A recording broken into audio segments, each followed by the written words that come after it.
Welcome back to Talking Picture. This is episode 5. I'm Yep. Jack, and this is Sankit, Yep. and we're here to talk about Daredevil, Euphoria, The Boys, Invincible, and The Mummy. which we're seeing tomorrow afternoon. Yep.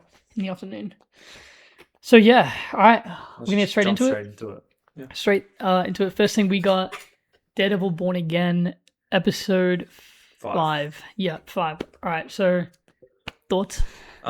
Interesting episode. There was some good moments. Should we just go straight into spoilers, or should Yeah, non-spoilery. Just to quickly non-spoilery say, I don't think there's anything really insane here. The action, there's not really much. Yeah. It's mostly just kind of playing off like the consequences of like what's just happened for the most thing. Yeah. That's really it. There's not really. It basically just deals with the aftermath. Yeah, of and the we're kind of boxing building incident. up some character stuff slightly and moral stuff for some of the characters. Yeah. That's basically it, really. Pretty Non-spoilery. much, yeah. That's really to recap it. What it's about. And yeah, we'll just go straight into spoilers because So there's this not is really your much to warning. say here, honestly. Yeah, this is your spoiler warning. Yeah, spoiler warning. Skip to the next segment if you don't want to spoil Yeah, the timestamps are in the description, by the way, for every episode. Yeah, so we get to see some interesting stuff. We finally get to see Foggy again and Wesley. Yep. Even though they are in Wesley, yeah? Yeah, Wesley. Even if it's in flashbacks. My bad, that was loud. Yeah, it's still cool to see him again. Yep. And then what else really happened? Oh, really? All right. So we have we have 3. I would say there's 4 main kind of plotline things going on that we see here. So one, we have Fisk and Vanessa. Vanessa's in the hospital bed. She's not dead yet. As per the start of the episode, which we kind of had a feeling that the episode would actually open with a funeral or something like that. They don't actually do that. So she's alive. We get to see her in the hospital. All that. So that's one kind of thing. And as that's going on, we get to see Fisk, or I don't really know if it has anything to do with Fisk thinking about, but it's more of we get to see kind of more like backstory towards like how they first met, stuff like that. Yeah, exactly. Kind of a little bit. And as that goes yeah, on throughout the story, we get to see, like as Vanessa's in hospital, we get to see Fisk get more and more desperate. Yeah, very to the desperate. point where he's literally just like yelling at a random nurse to get like a drink for Yeah. Vanessa. Because really the only weakness but also thing he cares about is Vanessa. That's really it. He doesn't really care about anything. That's really obvious. Yeah. That's like the main thing about his character is Vanessa. So we have that plotline. We also have Buck and Daniel. Yeah. Going on their thing of obviously Daniel keeps leaking shit to BB basically, and Buck's not the happiest about it. So there's some stuff going on there. We don't really fully see what exactly is going on yet. Yeah, basically Buck is just trying to get Daniel to bury a body. We don't know we see the body briefly, but I don't think it's clear enough to really see who it actually definitely not. is. I couldn't really tell. So basically I think it's like sort of like either Daniel does it or he's dead. Like not dead, but like maybe dead he's, actually. He's fucked. It's advice. And then we also get to see an interesting in the flashback. We get to see that Buck knew Wesley before, and that's how Fisk and Buck met. Yeah, very interesting. So we get to see that. So it's kind of we get to see all these different flashbacks. So we see one of kind of Buck and his stuff. We get to see Fisk and Vanessa, and we also get to see Matt and Foggy, and all of these flashbacks are kind of telling their own things, but they're also kind of connected. Not kind of, they are connected. They're all taking place during the same time, revolving around the same idea or like thing that's going on really.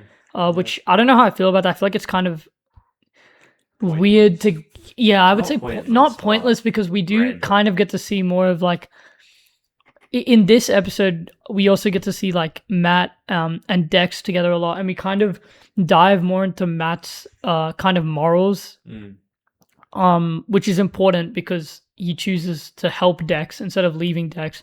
So I feel like the whole point of the flashbacks is to dive into each of the characters to give more meaning as to like what's going on now. So we get to see Matt dealing with his like morals. We get to see Fisk dealing with his love for Vanessa, and then we also get backstory on like how Buck came into the picture. And they kind of do that by connecting it all. But I think as like narratively as it goes on, it's basically pointless. Like it adds basically nothing, really. It's just a cool way to kind of give more information and stuff on these characters.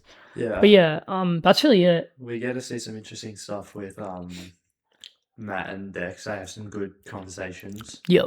And then we didn't really like the ending too much, where like the vigilantes task force is like storming the church. and then Matt's sort of like, "Oh, I'm Yeah, sorry, I I forgot had to about this. leave you behind. I Yeah, have to this leave is you really behind, dumb. Dex." And then he literally just goes back after like having a second thought and saves him. Yeah, Without off screen, by the way, like without any contest or anything. I have a feeling that either that's just really poor writing, or we're misunderstanding it, and what's actually happening is Matt can get Dex out and he just chooses not to and then changes his mind. I think it's more that. I think it's more of Matt just saying he doesn't want to help Dex, and then as he's leaving, he's like, I can't go through with this. I think the thing. I just don't really love the way we've shown that. I think the thing for that with the flashbacks is meant to show how like he views things differently than Foggy, but in his own way, he's trying to honor Foggy, and I think by doing what he thinks is right is his way of honoring Foggy, which is why he decides to go back for Dex. And then we're both not happy with the lack of Jessica Jones. Yeah, I was gonna bring this up. We're in episode 5 now. I don't think this is really a spoiler, but it's basically confirmed. If you look at like everything, the thumbnails for the next episodes, all that, Jessica's here in episode 6. Finally, I think we've kind of left this pretty late. But I'm not too fussed because we know that everyone's returning in season 3. So I'm not too fussed about it, but I'm a little annoyed. But yeah, it's fine. I mean, as long as they do it well with the time that we have with her. Just still 3 episodes. So, I mean, it's almost half the season. So if we can like actually use her properly, that would be nice. But yeah. And then another thing I'm kind of surprised. I'm surprised we haven't seen Heather again since. Yeah, that's true actually. True. I wonder if we'll see more of that next episode. I feel like that's on purpose. Yeah, I think that's a really interesting topic. Like if she's getting possessed or who knows what's going on. Yeah, I guess we'll see. But yeah, true. Actually, I didn't even think of that. Yeah, we haven't seen her in a while. Yeah, and then the ending. Yeah, the episode ends with Vanessa flatlining. She comes back. She's all good. It seems fine, and you can kind of tell there's something off. I just lost my voice. What the hell? She's not all right in the head. Basically, she's not remembering things right.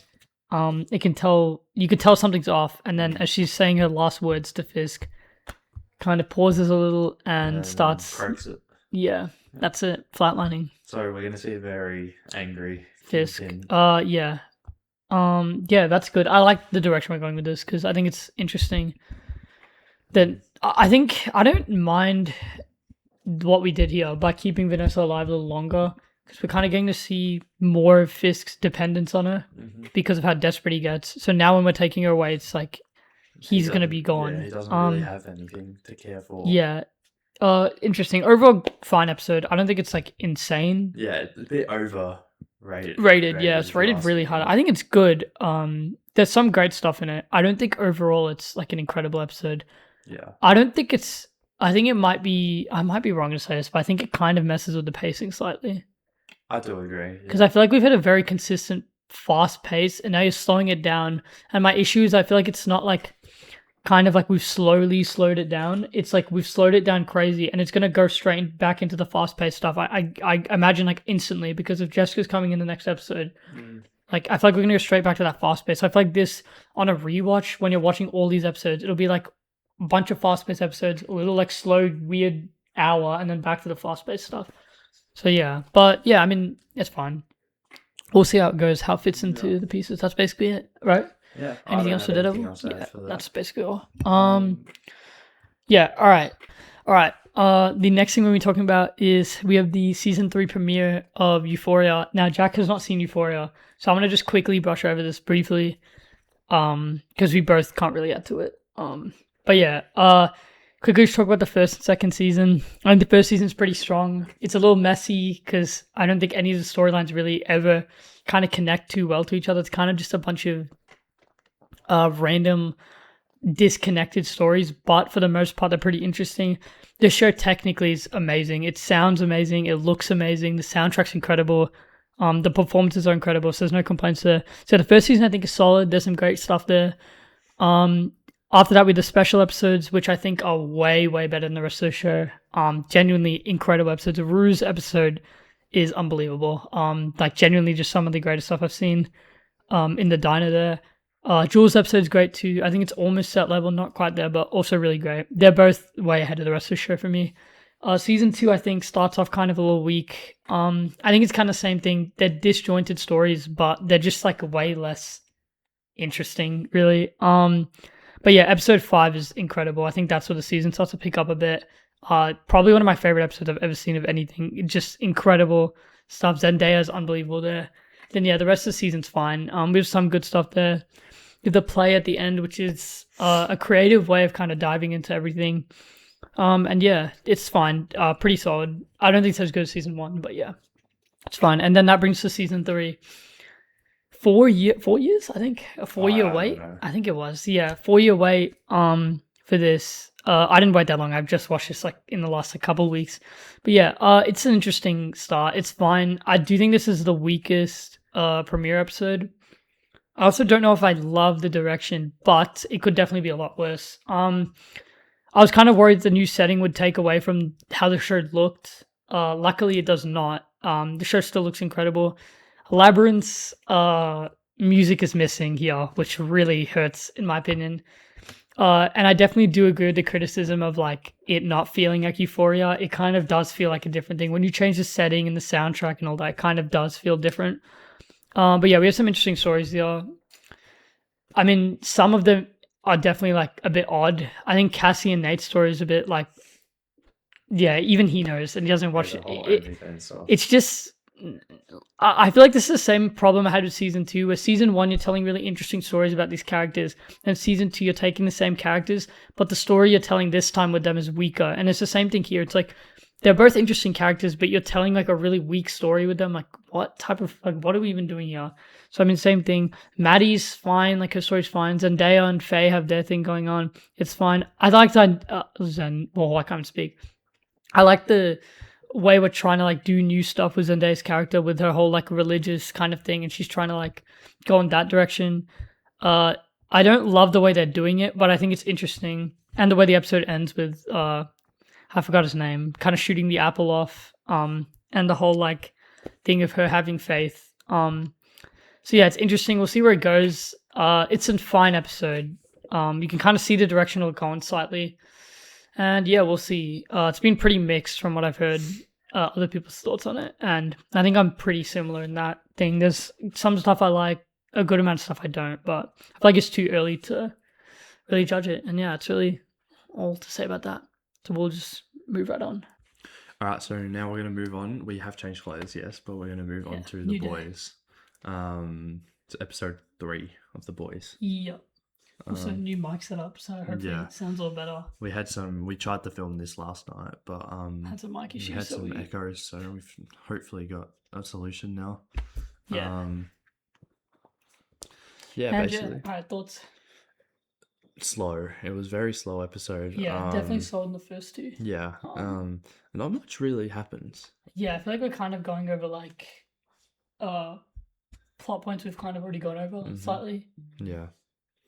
We get some interesting moments, but yeah, it's kind of hard not to talk about it. Yeah, spoilers. So for non-spoilers, to slow episode, there's not really much that really progresses the story too much. It's kind of just dealing with like kind of the reveal at the end of the last episode with Soldier Boy. But yeah, that's all we can really say without spoilers. There's not really any action here. Not really. Yeah. There's like nothing really action. There's only one. There's a little fight. Little like fight kind of thing. But we'll talk about that in spoilers. But yeah, we'll probably just get straight into spoilers here. Mm-hmm. So yeah, this is spoiler warning right now. And yeah, let's go right into it. So we get to see some interesting moments. We get to see Homelander abuse Ryan. Yeah. So at one point in this episode, we get to see kind of Ryan goes, or Butcher comes to Ryan and tries to reason with Ryan and kind of turn Ryan against Homelander again, and he does it again by lying. So this is again this kind of stuff we've already seen multiple times before, but it's just Butcher gets Ryan on his side and then lies to Ryan, and then Ryan gets pissed off. He goes back to Homelander. Now Homelander's kind of changed his whole thought process because he doesn't need Ryan anymore. He doesn't need an heir because as you can see very clearly in this episode, his goal is now to find the original Compound V. Yeah, V1 and become immortal essentially, like Soldier Boy. So yeah, he doesn't really need Ryan, and he beats the fuck out of Ryan. Yeah, he gives him the invincible treatment. It's actually crazy how similar this episode. Like, I feel like there has to be a reason he didn't finish Ryan off, because like you would think he doesn't finish him off, which is interesting. It is interesting, but yeah, we'll see. We also see Homelander kind of fall into more like a religious belief here. We see the return of Madeline Stillwell as a kind of vision in Homelander's mind, and she's playing like this kind of religious figure. Yeah. That's kind of guiding Homelander, telling him all about his destiny and all that. Yeah. So now very, very funny. It is very funny, and now he's kind of fully lent into the whole religious belief, believing that he's like destined to find V1 and become immortal. And we also get to see some interesting moments with Homelander and Soldier Boy. Soldier Boy is understandably really pissed off at him. Yeah. Because he led him to what could potentially have killed him. And then, we see Soldier Boy have sex with Firecracker to sort of get back at him. Yeah. And then there's a really funny scene where where Homelander's bathing in breast milk. Yeah. And then shows Soldier Boy his dick. Where Soldier Boy just says he has great pubes. Which was interesting. Real interesting stuff going on there. Yeah, there's not really much at Homelander here, to be honest. It's kind of just, except for him going after Ryan, there's really much. Mostly just like, we're seeing the religious side kind of, that's basically it. Yeah. We also get to see some reveals a bit before this of the fact that Zoe and Ryan have been canoodling, possibly. Well, we don't know if they're like... They were in contact. We don't know if it's romantic. It looks romantic for sure. It does, but they were definitely in contact with each other. Yeah, and to keep going on about Zoe, she also ends up leaving Edgar's bunker that we see in Gen V before this. So basically, actually, we should probably talk about it. So, but before this, the boys, everyone except for Butcher for obvious reasons, goes to Edgar because Edgar's information on V1. And during this whole thing, Zoe leaves the bunker. It's the same bunker from Gen V. And she actually goes to she follows it's basically Kimiko, right? Yeah, she sneaks in their van back to like the compound the boys are at. And she finds out that Samir is alive and loses her shit. Yeah, basically. And destroys basically everything. So and then Samir finds out that Butcher lied to him about who killed Victoria. Yep. And then we see them leave, and then Butcher gets angry at Kimiko for letting them leave. Yeah. And then like Frenchie kind of stands up for her, which is good to see. Yep. And then we get to see some interesting stuff with Huey. Translucent Sun Maverick's in this episode. He's in Gen V, I think. Yeah, he is. And he's actually inside of Edgar's compound, and he's basically helping Edgar. Edgar's told him that Homeland is the one that killed Translucent, which obviously we know from the first episode of the show, and that's not the case. Yeah. I think it was it might have been the second. But it doesn't matter. It might have been the second. But yeah, so Huey's kind of dealing with the guilt. He feels guilty that he's the one who did kill Translucent. Yeah, he's Translucent, and he's kind of trying to help Maverick move on, I guess. And then Maverick eventually finds out that Huey killed the Deep and Noir and I think his name's Doghound, and then I forgot her name. Cindy, They all come to the compound, and you're about to say it, okay. Yeah, and then basically, their plan, like the boys' plan was to get Maverick to go and gas them because he's invisible. And then they find Maverick, and then the Deep tells him, and then Maverick helps the Seven basically. Yeah. And then he dies. Sides. And then he's blown up by Cindy. And then Cindy gets her neck snapped, which is a really lame way for someone like her to go out because she's very insanely powerful. Strong. And that's basically it. Kind of a disappointing, not disappointing, but I feel like it was overrated as an episode. Yeah, it wasn't really. It wasn't great. I don't think it was an incredible episode. In fact, I think we're kind of going backwards slightly here.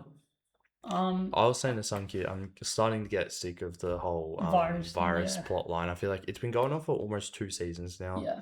And it's just getting annoying. I feel like it was good last season because we had a balance of one, we had to focus on the virus, and then we had to focus on the political kind of stuff going on with Victoria and everything in the city and all that. This season we don't have the political side, so it's just solely focused on the virus, which makes it kind of more you just kind of, it's getting a bit repetitive, I would say. Definitely. I agree. Yeah, is that it? Anything else? Yeah, I don't think so. I think that's it.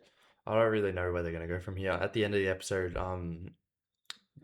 the Deep kidnap Stan Edgar in his Cybertruck, by the way. Best car for the Deep. And yeah, so it's interesting to see what Homelander's going to do with him. Yeah, it is gonna be interesting because Stan is kind of probably the only person with a real shot of finding V1. Yeah. Definitely. So yeah, that's the boys also kind of find out like where the location would be, so it's kind of just become like a race to see who can get V1 first. Yeah, I was saying to Sankit last night, it sort of feels like an Indiana Jones movie where they're just two teams racing to get to the treasure first. And one other last thing, they also reveal here, which we kind of guessed while watching it, but obviously taking V1 makes you immune to the virus, so it kind of works as a vaccine in a way to keep Kimiko, Starlight, everyone else who's super that they want alive, to keep them alive if they can get their hands on it. So yeah, I think that's basically it. I just think that even that though, there's so many innocent soups out there that like don't deserve to die. So I don't know what they're gonna do. I don't think they'll do that because if they do it, they're kind of killing their like the universe off. Like what are they? They can't, and they're not gonna kill off the universe. Like there's a lot of other stuff I reckon they wanna do. Yeah, is there anything else you wanna add? No, I think that's everything. But yeah. Next episode's probably just going to be them going to the place. Yeah, I imagine it's going to race. More of them racing as well. But yeah, that's pretty much it for that. Right, so moving on, we're going to move on to Invincible. Yeah, episode 7 of season 4, the penultimate episode here. Yeah. Very eventful. Lots of stuff happens in this episode. Non-spoilery. As you can probably guess, there's a lot of action here. This is a very action-heavy episode. Yeah. I think narratively, I have some issues with it, but the animation is great. One of the best animated yeah, some of the best of the show. animation of the show. The fights are great. I was going to say non-spoiler. That's basically it. It kind of goes mostly in the direction I think you would expect it to go after the last episode. Pretty much. Yeah. It's basically just them attacking Viltrum, really, which is what they say they're going to do. Yeah. But yeah, this is your spoiler warning.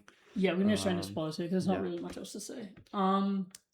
Yeah, thoughts? So it opens up. I was a really big fan of this. In the at the beginning of the show, we get to see a bit of Emperor Argol and Thrag before he was the Grand Regent, which was really good because it like gives some motivations behind Thrag's character and some context to how he became the Grand Regent. We know that Thrag, like we know that Argol was killed by Thaddeus, but it's interesting to see like what led up to it. Sort of, not that it does a massive job.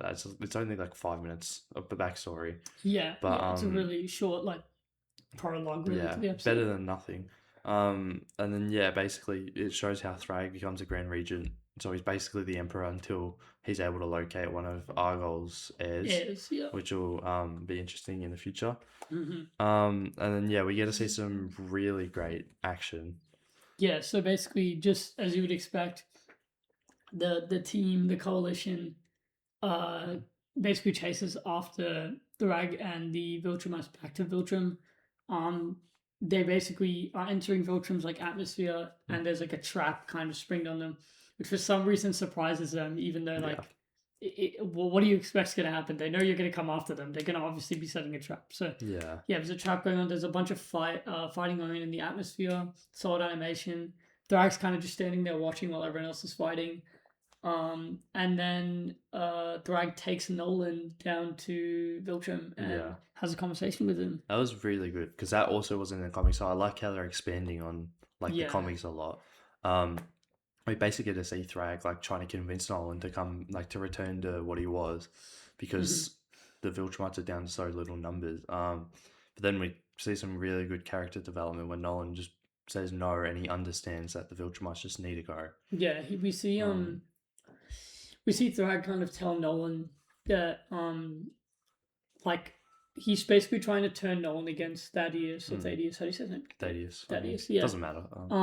Because he's saying that there's no way that Thaddeus will leave them alive, which is true. Is an interesting idea we'll see explored. But so we won't see explored. Oh yeah, because Thaddeus dies. Thaddeus gets killed by Thrag. Thaddeus gets destroyed. He gets decapitated in an instant. Yeah, we get the highlight of the episode for me. I don't know about you. Was definitely the destruction of Planet Viltrum. Yeah, so we see Space Racer basically fire at the planet, and then we see Nolan, Mark, and Thaddeus before his death basically fly through the planet. Through its core, kind of, and destroy the entire planet, and it's beautifully animated. Yeah, it's very might be the good. best animated sequence of this show. I would agree with. I would say it's up there, definitely in the top 3. Oh, for sure. And yeah, some really good moments from that. And then after that, we see Thrag go absolutely ape shit. Yeah, he goes ballistic. Like we said, he instantly kills Thaddeus. Yeah. He just shows how much of a difference between there is. Like, how much of a difference there is between Nolan and Mark versus him. They try to fight him, don't even get a drop of blood out of him. And before this, Oliver also gets his jaw and arm absolutely like destroyed. So thought I should mention that before we go through. But yeah, I don't know if I don't know. I just have some issues after that. After Thaddeus' death, for me, it's like I just feel like the Rag doesn't make like the best. Like I would expect him to be a really smart guy, which I think he is a really smart guy. But I just think that like some of the decisions made here are really stupid in my opinion. Because towards the end of the episode, he basically rips Nolan's intestines out and fucks Mark up so heavily. He basically has them both in a position where he can kill both of them without a doubt. They're basically unconscious. They're done. He could kill them. And as he's about to, so he rips Nolan's intestines out. He's about to gouge just Mark's before he can finish Nolan off. Mark comes in. He's basically got Mark. He's gouging his eyes out, like you just said.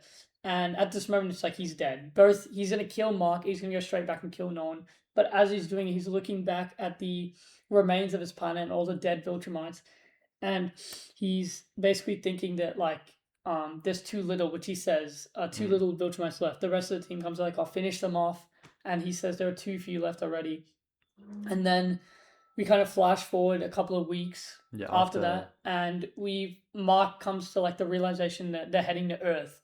And the reason they're heading to Earth is because they can breed with humans and create extremely powerful Viltrumites. And Mark is proof of that. Especially now, since he killed one of the strongest Viltrumites. Yeah, my issue with this is if the Rag's plan is to go to Earth and breed with humans, why would you not kill the really only 2 threats that are literally protecting Earth? And if your whole like issue is like, oh, there's too few Viltrumites, your whole goal of going there is to make more Viltrumites, and that is going to be without a doubt infinitely harder with them there. So taking them 2 off the board, like you're getting a few more Viltrumites out of the way, but in the long run, that's like they're not going to be able to breed with anyone. What are they going to do? Nothing. They can't. Well, you'll see. It's played out in the next episode. Well, also, the next episode's not going to be like a big finale. Like it's sort of like a I would describe it more of like an epilogue. So like a Game of Thrones. Yeah, it's basically more of like this was basically the big finale, and the next episode's gonna be an epilogue of like what happens after. Yeah, like So don't go expecting like a big finale. That's fine. Thrag's fine. I still don't really think he's that intimidating, but he's definitely very powerful. You can't deny that. He uppercuts Nolan with a tornado. And he uppercuts him into space. Mark fully like full force punches him. He doesn't even bother to dodge it. He doesn't even flinch. We see the coolest impact frame. Yeah, in the really show. Cool impact frame. That's basically it. He also aura farms and doesn't even try to dodge space races. I think Thrag's fine. I just think that I don't know. I still definitely think Conquest is like much more intimidating for me personally. But yeah, I mean, he's fine. We haven't really seen much of him, so I'm not going to judge like yet. But I just think he's okay. Yeah, I just think the reason he's not as intimidating is 1, his voice, and 2, because of the way he's designed. Yeah, I'll chuck his thing up on the screen right now for you. He just doesn't look anything like anywhere near as intimidating as the comics. Yeah. I understand the comics is harder. Like it's harder to make a show than it is to write a comic because you got to do each frame. Of course. But like. He looks the same as Mark and Nolan. Sure, yeah. Whereas if you look at there's a photo of Mark and Thrag in the comics. Thrag is literally like twice the size of him. He's like 7 foot tall. And he looks like he weighs like 200 kilos of lean muscle. Yeah. And like that's just missing in the show. That's what I find so scary about Conquest, is the fact that he's like massive. Yeah, just massive. Exactly. But yeah, we'll see where he goes next episode. It's going to be interesting. Anything else to add? Do you have any predictions? Not really. I have no idea what's going to happen. I mean, I'm assuming we're going to go back to Earth. Eve's going to be like 3-4 months pregnant, something like that. Around that. I don't know. It depends how long it takes them to get back to Earth. I don't really have any predictions. I guess we'll just see. I don't really know. It's kind of hard to predict when there's so many different possibilities of what could happen. Yeah. But yeah, we'll see, I guess. I'm kind of expecting them to already be wreaking havoc on Earth, because if they're going straight to Earth from where they have nowhere to go, they're gonna go straight to Earth, I would assume. They've been in a kind of coma state for 2 weeks, and now they've realized, oh, they're on Earth, and now they're gonna head back to Earth. Like, there's no way that they're not already there doing a bunch of shit. That's what I would expect, but I don't know. I guess we'll see. Yeah, I don't really have too time many will tell. Yeah. 6 days. Yeah, exactly. Exciting. Yeah. I think that's pretty much it for Invincible. We'll move on to the final topic here. Yep. All right. So for the final part of this episode, we're going to be talking about The Mummy, Lee Cronin's The Mummy. We just got back from seeing it like 2 hours ago. An hour ago. Hour and a half, something like that. And yeah, thoughts. So non-spoilery. Yeah. Thoughts. It's honestly not that scary. Like, yeah, I would say it's more body horror focused than like jump scare focused. Which I honestly prefer, because like I get pretty scared in movies when it's more like jump scare focused, because like jump scares are just cheap.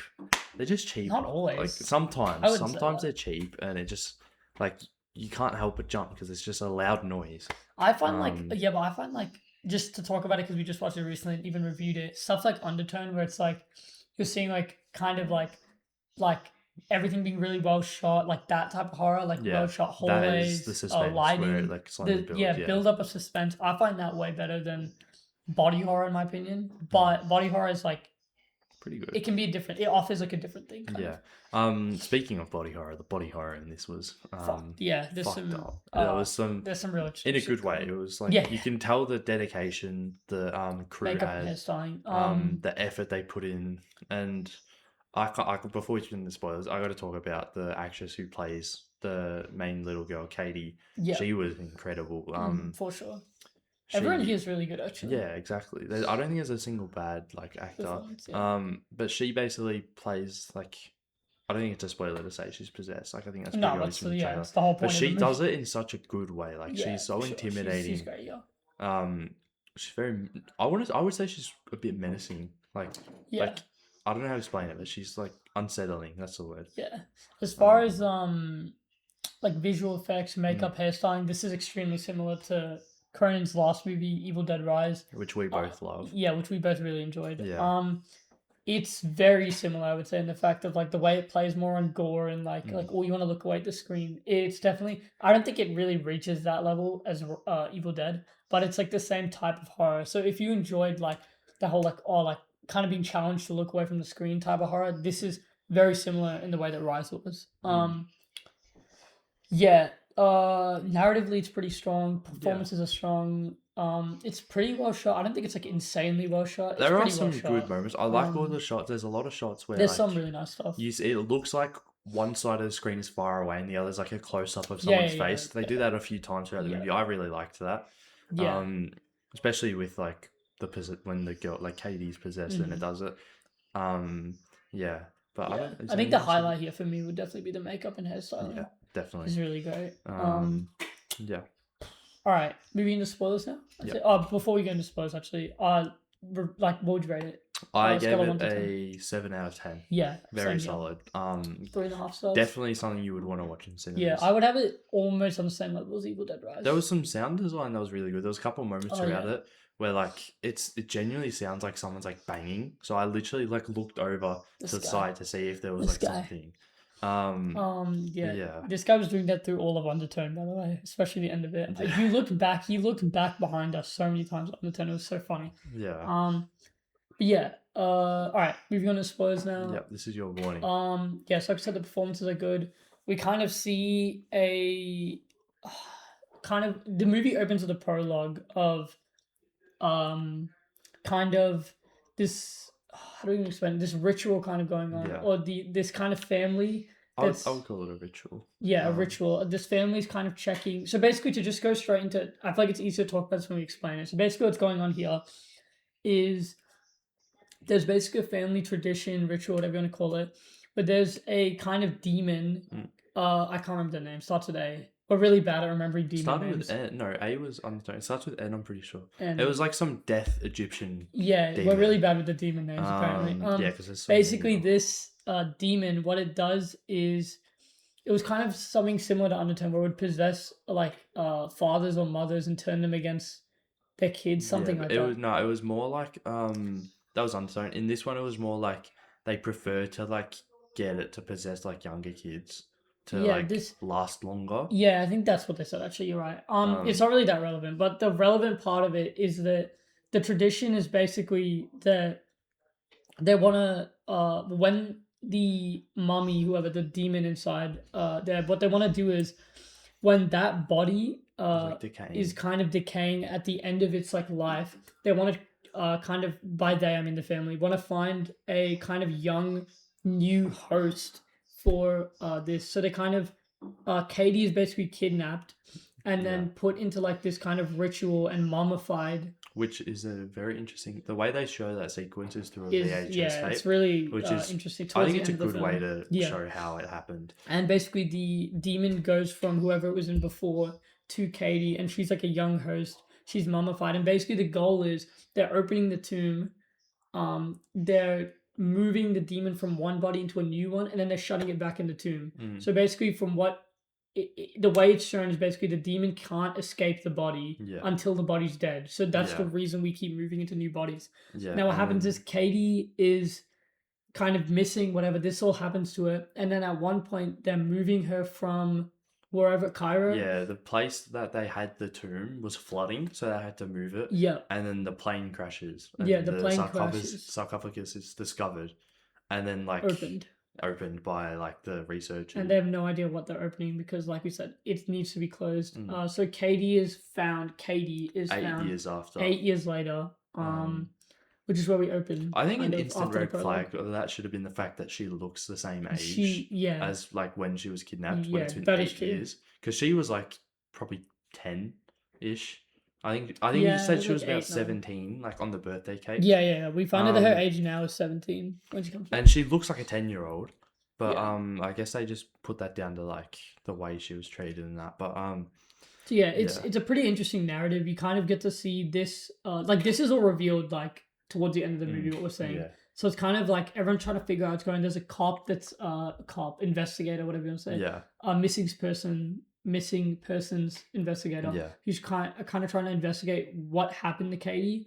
And obviously the dad, I forgot his name, Charlie, was Charlie also investigating this, and you can see how it kind of tears the whole family apart, and it kind of just gets more and more wicked towards the end, where just as in typical horror movie fashion, just as they found out what's going on, it's kind of too late, and it turns to shit. Yeah. And the way that it like turns to shit was a very gross sequence where we see Katie ripping off like all of her skin. There was like, because when she got mummified, they put this like protective like layer of like wrapping around her and like kind of binded to her skin. Yeah. So she ripped off all of her skin so that the demon inside her could like possess other people and that, which we do see happen. We see the other daughter and the son get possessed. Yeah. And then the dead mum, like the dead grandma, sorry. I forgot her name. I can't remember either. It's like Larissa, something like that. I think it was Larissa. I can't something remember. Like that. Her mom, so the grandma of the kid, actually dies. She for some reason keeps trying to do like kind of Christian like religious stuff, like the Conjuring type of stuff, exorcist type stuff.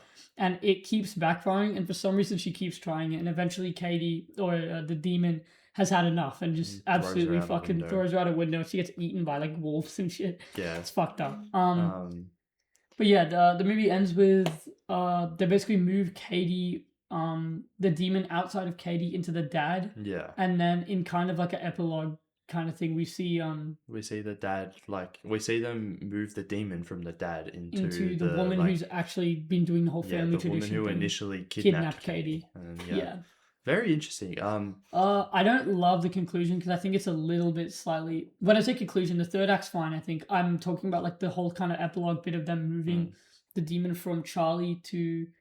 I can't remember her name. The kidnapper. I don't think her name's given in the movie. The kidnapper. Yeah. The issue I have with that is the amount of questions left. Like, I mean, what's going to happen when she dies? Who's going to like continue the process of moving into a new body? Are they even going to do that? I mean, there's so many like kind of open questions. Yeah, exactly. We don't really know. There's no way you can like. I mean, I have no idea what could happen after. There's so many different things that could happen. But yeah. Maybe they'll do a sequel one day. I don't know. I don't feel like there's enough to do a sequel, but I don't either. Yeah.